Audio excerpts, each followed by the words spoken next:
On imagine souvent les millionnaires comme des génies de la finance. La réalité, ils font parfois des erreurs plus stupides que toi et moi. Parce qu'ils ont trop d'argent, trop de confiance, trop de gens autour d'eux qui ne disent jamais non et un cerveau qui croit être devenu invincible.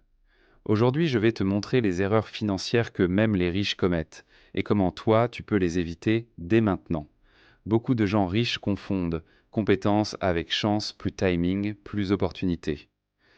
Ils pensent que parce que leur business fonctionne ou parce qu'ils ont touché un gros bonus, ils maîtrisent les finances. Faux.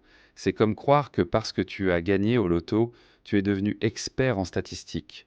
Résultat, ils dépensent d'enfants comme des fous. Ils s'endettent, ils investissent n'importe comment et finissent ruinés malgré un revenu énorme. La leçon, gagner beaucoup, ce n'est pas être bon. C'est gérer qui fait la différence. La majorité des millionnaires ruinés ont une phrase en commun: je pensais que ça durerait. Leur business, le marché, leur popularité, leurs revenus, leur hype, ils croient que la tendance va continuer jusqu'au jour où tout s'arrête brutalement. Tu veux des exemples? Les célébrités des années 2000, les traders avant 2008, les influenceurs qui dépensent 20 000 euros par mois. Un jour, les revenus chutent, mais leur train de vie, lui, continue. Boum, catastrophe. La leçon, ton style de vie ne doit jamais dépendre de tes meilleurs mois. Quand tu deviens riche, tu n'achètes pas que des objets. Tu achètes aussi des problèmes. Une maison énorme. Impôts, entretien, staff, travaux, fuites, réparations. Une supercar, assurance, maintenance, pièces rares, pneus à 1500 euros. Un yacht, ne parlons même pas des coûts, c'est un gouffre financier qui ne s'arrête jamais. Beaucoup de millionnaires ne calculent pas le coût total de possession. Ils ne voient tant que le prix d'achat. La leçon, si tu n'analyses pas les coûts cachés, tu vas te faire détruire, même avec un gros compte bancaire. L'erreur la plus tragique. Les millionnaires sont entourés de conseillers douteux, amis intéressés, faux experts, partenaires toxiques, comptables pas assez compétents, familles opportunistes. Et comme ils sont confiants, occupés ou naïfs, ils signent sans vérifier. Des fortunes entières ont été volées comme ça, parce que l'argent attire les prédateurs. La leçon, ce n'est pas l'argent le danger. C'est les gens autour de toi quand tu en as. C'est l'erreur émotionnelle la plus stupide. Certaines personnes deviennent riches et veulent immédiatement le montrer. Les montres, les voyages, les villas en location, les restaurants hors de prix, les dépenses pour le statut. La psychologie est simple. Quand tu n'as jamais eu, tu veux prouver que maintenant tu as. Beaucoup se ruinent, non pas pour vivre mieux, mais pour être vus.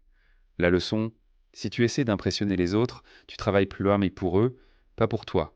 Les millionnaires débutants veulent lancer 5 business, investir dans 10 projets, acheter 3 biens immobiliers, rentrer dans 6 cryptos, créer une marque, un podcast, un SaaS. Ils se dispersent. Alors qu'ils devraient en faire l'inverse, continuer ce qui les a rendus riches, puis diversifier lentement et intelligemment. Les riches intelligents disent: concentrez-vous d'abord sur votre objectif principal. Diversifiez-vous ensuite. Les riches stupides disent: je fais tout en même temps. Devine lesquels finissent ruinés? La plus dangereuse de toutes. Quand quelqu'un devient riche rapidement, il pense que les règles ne s'appliquent plus à lui, il ne fera jamais faillite, il peut prendre plus de risques, il ne se fera pas piéger, il est trop intelligent pour échouer. Cette illusion crée les décisions les plus catastrophiques. La leçon: dès que tu penses être invincible, tu es déjà en train de tomber. En conclusion, les millionnaires ne sont pas des dieux, ils sont humains. Et justement, c'est parce qu'ils oublient qu'ils sont humains qu'ils font les pires erreurs. Souviens-toi, ce n'est pas parce que tu gagnes beaucoup que tu gères bien. Ce n'est pas parce que ça marche aujourd'hui que ça marchera demain. Ce n'est pas parce que tu peux acheter que tu dois acheter. L'argent attire les mauvaises personnes. L'ego est plus dangereux qu'un manque d'argent. L'objectif n'est pas de devenir riche. L'objectif, c'est de le rester. Et ça demande plus d'intelligence que de gagner de l'argent.